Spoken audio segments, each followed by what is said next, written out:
Breaking news. Tension is rising in South Africa after a major immigration crackdown in Pietermaritzburg. More than 30 people have been arrested during a massive multidisciplinary operation targeting alleged immigration-related offences. Law enforcement officers carried out coordinated raids, sending shockwaves through the community as suspects were taken into custody.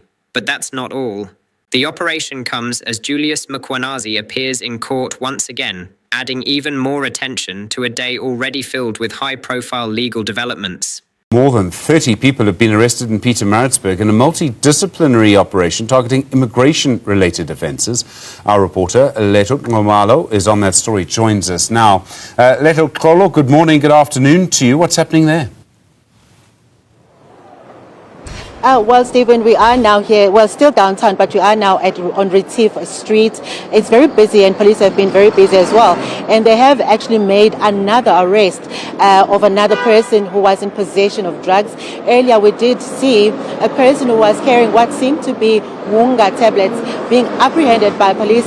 And the SAPS Speaker for the province, Colonel Nechunda, did say that they were not going to back down. They are going to be looking for anyone and everyone who is breaking the law this afternoon. Let's take a listen to what he had to say earlier.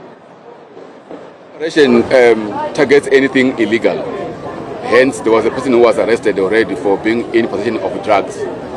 It will depend on the quantity of drugs if you are going to charge him only with possession or dealing as well. But safe to say that our officers who were vigilant observed him, and through intelligence he was targeted and arrested. Indeed, was found with drugs. So yes, he's arrested. Because the focus is mainly on illegal foreigners, doesn't mean that we don't focus on other crimes. Whatever crime that you commit, police will ensure that they act and act decisively. Police will never get tired of pursuing those who are committing crime, and selling drugs is a crime. Being in the country illegally is a crime. That's why police work 24 hours, is to ensure that we don't stop enforcing the law. Even some of the shops that are operated by some of these illegal persons that are being targeted today have closed, and some of the employees were complaining, saying, you know, the arrest of the people that operate these shops that provide them with employment, frustrates them because they are then not able to make the money that they usually make. But the operation nonetheless will continue, and police have assured us that they will be giving us a tallied number of the arrest throughout the city today. Back to you, Stephen. Leto Ngomalo, thank you very much indeed for that update from KwaZulu-Natal. Many South Africans are now asking whether the government is finally stepping up its efforts to deal with illegal immigration and enforce the law. Social media has exploded with reactions. While some are praising the arrests as a sign of stronger action, others are calling for due process and warning against making assumptions before the courts decide. With immigration remaining one of the country's most heated issues, today's developments are likely to fuel even more debate in the days ahead. What do you think? Is South Africa finally taking decisive action, or is there still much more that needs to be done? Share your thoughts in the comments, and don't forget to like, subscribe, and turn on notifications for more breaking news updates.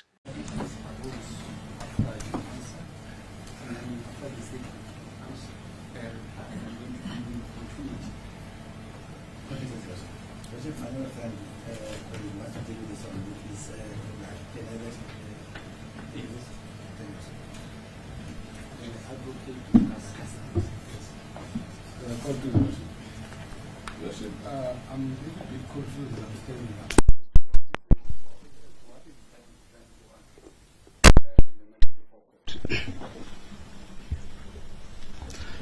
Just to give a background, the matter worship is the first appearance, as everybody knows.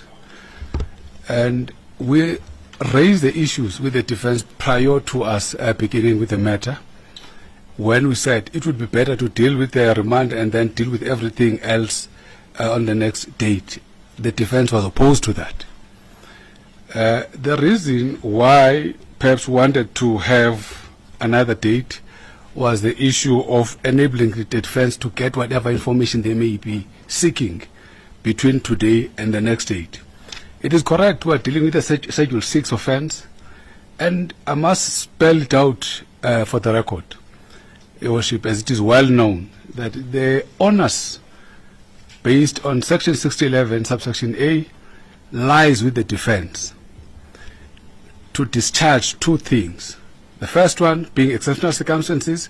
Secondly, to show and demonstrate that it is in the interest of justice for the defense, or rather for the accused, to be released out on bail. So that is entirely on the shoulders of the defense when you come to Schedule 6 offences. But we were then advised that the defense is ready to start with the matter today.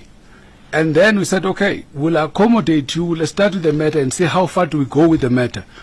None of these issues were raised outside the courtroom. Perhaps it is actually correct to place on record that everybody kept his card close to his chest.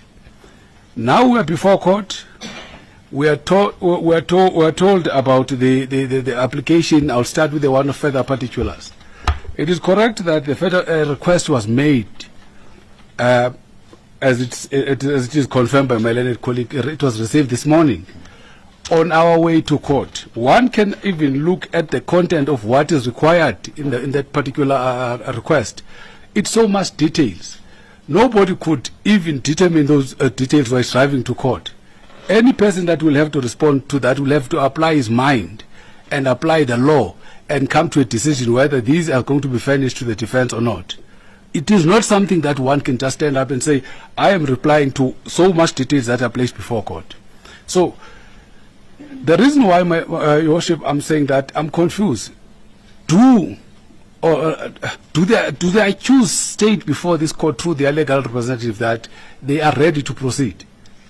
If that is the case, the legislation is clear that the onus is on them to place before court. And it is true that the state will have to respond. For that reason, the state does not even have to respond in the state grounds as to why they are opposed. But we are going to do that and place the reasons why before court why the state is opposed to bail. The onus is entirely on the shoulders of the defense. We don't have a duty to even disprove what they allege and place before court. Now it appears as if the defense want us to create a ground upon which they will formulate the application in order to discharge the onus placed on their shoulders. And that is not correct, Your Worship. So I respectfully submit that if the defense want the matter to proceed, either they proceed by way of affidavit, as I think they are going to do today, or they call their clients to testify. The same way that they are entitled to choose, the state is also entitled to choose whether the state is going to use an affidavit or the state is going to call an investigating officer to come and testify before court. The state cannot be compelled. They cannot then premise their application to say that we don't know whether the state is going to call the investigating officer in order to clarify what we need to clarify. That is the discretion of the state, Your Worship. The state will decide at the appropriate time which method the state is going to use going forward. Now, I don't want the court to be so much burdened with so much argument. That is not necessary at this stage. I request, Your Worship, as I feel that the defense is not ready to proceed today, they want the state to provide information so that they can fill the gaps in their application in order to discharge the onus on their shoulders. So we are ready to listen to their case today if they are so willing to proceed and then reply. It is correct, as my learned colleague here for the defense stated, that the bail application is sui generis in nature. The court can actually, if the court feels that there's information needed, the court can request that information to be placed before court. But to say at this stage the state must divulge A, B, C, and D in order for the defense to build up their case in as far as discharging the onus is incorrect. The legislation is clear. If I may just put on record, just for the record, Your Worship, I understand that Section 6011A reads as follows: notwithstanding any provision of this Act, when accused is charged with an offence A referred to in Schedule 6, the court shall order that the accused be detained in custody until he or she is dealt with in accordance with the law. unless the accused, having been given a reasonable opportunity to do so, adduces evidence with emphasis, Your Worship, adduces evidence which satisfies the court that the exceptional circumstances exist. That is what they are burdened with. Number two, which is in the interest of justice, to show that it is in the interest of justice to permit his or her release. Now, it is clear, Your Worship, that with the first one, it entirely depends on them. But with the second one, the state is where the state is more interested in this particular case. And the state is willing and ready to place that evidence before court. But the state cannot be forced by the defense to put the evidence before even they commence with what they are burdened with in terms of the law. We'll look into Section 60, all the likelihoods going down, to point out what is the state's view in as far as the likelihoods are concerned. So, Your Worship, I request with all humility that the defense at this stage, we've wasted a lot of time dealing with the issue that I think we should have tackled within a few minutes. The defense must indicate, are they willing to commence with the bail application as per the charges placed before court? Number two, if they are not, they still require further information. Then are they willing that the matter be remanded so that the state can look into the matter and decide whether the state is giving this information? We are aware of the case law. It's just that we're not at that stage. I know the case of State versus Green. In fact, the defense should not demand information that will allow the defense to look over the shoulders of the state as the state is busy with this matter before the matter gets to trial. So I submit my note that the defense must actually be very clear on this issue. Are they ready to proceed? If so, they must deal with the case as they said they were ready. If they still want information, as I said, it was a very short space of time that this detailed information was sent to the state by means of an email. Then the state should be allowed to give such answer to that particular application.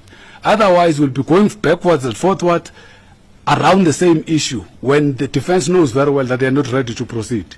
That is the state submission, Your Worship. Right, so it is 1:15 lunchtime, but before we adjourn for lunch,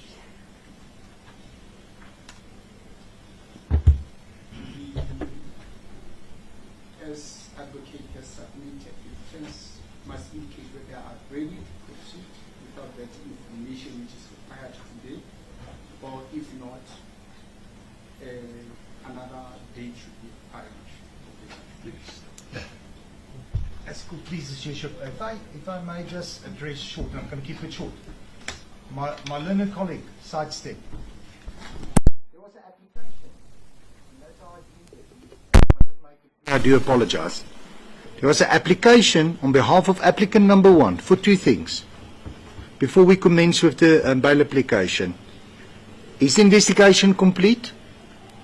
Is the state prepared to provide us with an affidavit and support of the J50? The application before this court was for the court to order them, if they don't want to give it, or the court should dismiss my application, and then I'm ready to proceed with the bail application, Your Worship.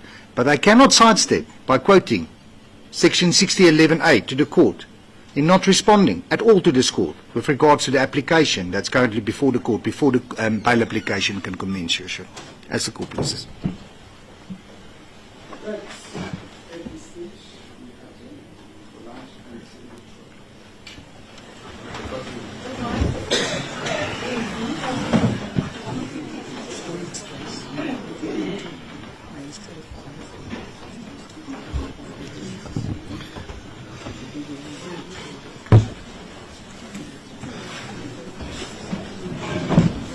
Jan, was ek nie duidelik op daai punte nie?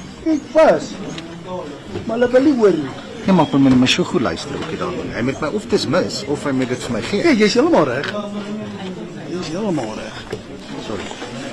Hulle mag ons nie opneem nie. Nou neem hulle ons op hier waar ek en jy praat. Toe maar sy sal nie Afrikaans verstaan.